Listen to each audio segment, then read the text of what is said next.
இப்போ உலகளவில் பார்த்தீங்கன்னா ஆளில்லாத விமானங்கள் பல சேவைகளுக்கு உபயோகப்படுத்துது.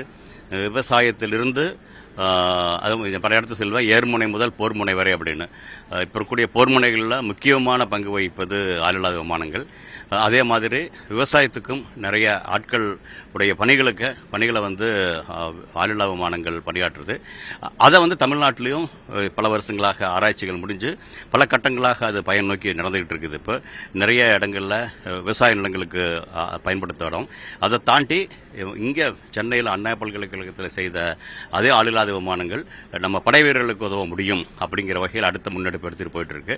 அப்படி இருக்கும் பொழுது அவர்களே வந்து பாதுகாப்பு படையில் இருக்கிறவங்களே அவங்களே வந்து இந்த ஆளில்லா விமானங்களுடைய தர நிர்ணயம், ஏன்னா அங்கே போகணும் அப்படிங்கிறது விண்வெளி அல்லது ராணுவம் அப்படிங்கிற போகும்பொழுது சில தர நிர்ணயங்கள் இருக்கு.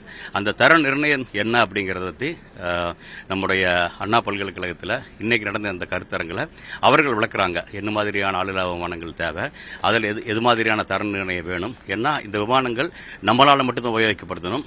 அது வந்து எதிரி நாட்டுக்குள்ள போகும்பொழுது அப்பவும் நமக்காகத்தான் வேலை செய்ய முடியும், அவர்கள் கையில் போயிட்டு சிக்கக்கூடாது அப்படிங்கிற மாதிரி பல வகைகளில் சில வழிமுறைகளை கொண்டு வர வேண்டியிருக்கு. அதற்கு அது என்ன மாதிரியாக அவர்கள் எதிர்பார்க்கிறாங்க அப்படிங்கிற அவர்கள் சொல்றாங்க. அதே மாதிரி இதை வந்து ஆராய்ச்சிகள் எது மாதிரி ஆராய்ச்சி எடுத்துட்டு போகணும் அப்படிங்கிறது அண்ணா பல்கலைக்கழக பேராசிரியர்களும் மாணவர்களும் அதை எடுத்து போகணும். அப்புறம் இதை தாண்டி இது எல்லாம் வந்து ஒரு இருக்கக்கூடிய தொழிலகங்கள்லையே அந்த தொழிற்சாலைகள் இருக்கு இல்லையா, ஆளில்லா விமானங்கள் செய்யக்கூடிய தொழிற்சாலை இப்போ ஸ்டார்ட் அப் மாதிரி வந்திருக்கு. அது வந்து நிறைய செய்ய வேண்டிய அவசியம் இருக்கிறனால இந்த தர நிர்ணயத்தோடு அவங்க செய்ய முடியுமா அப்படிங்கிற வகையில் இதெல்லாம் 3 பேர் சேர்ந்து ராணுவத்திலிருந்து வந்திருக்காங்க.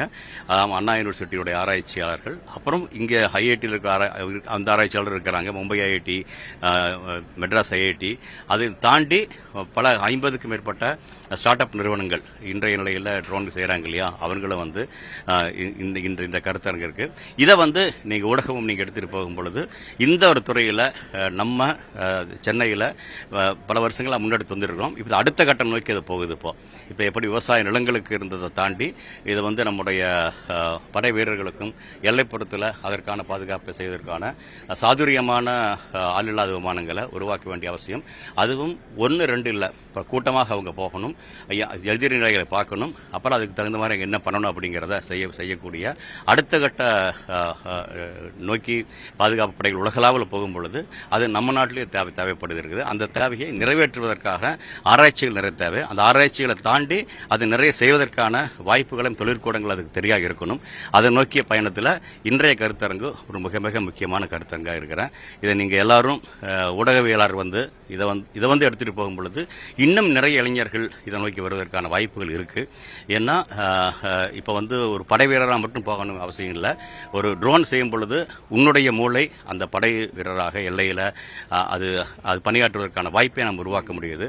இன்றைய நிலையில் இருக்கக்கூடிய போர்கள் வெவ்வேறு நிலையை நோக்கி போகுது. அந்த வகையில் இந்த ட்ரோன்களினுடைய பணியில் இளைஞர்கள் பங்காற்றுவதற்கான வாய்ப்புகள் ஆராய்ச்சி துறையிலிருந்து நிறைய செய்வதற்கானது செயல்முறைப்படுத்துவது அப்படி நிறைய இருக்கு. அதே மாதிரி இங்கே பயிற்சி கூடமும் கொடுத்துருக்காங்க.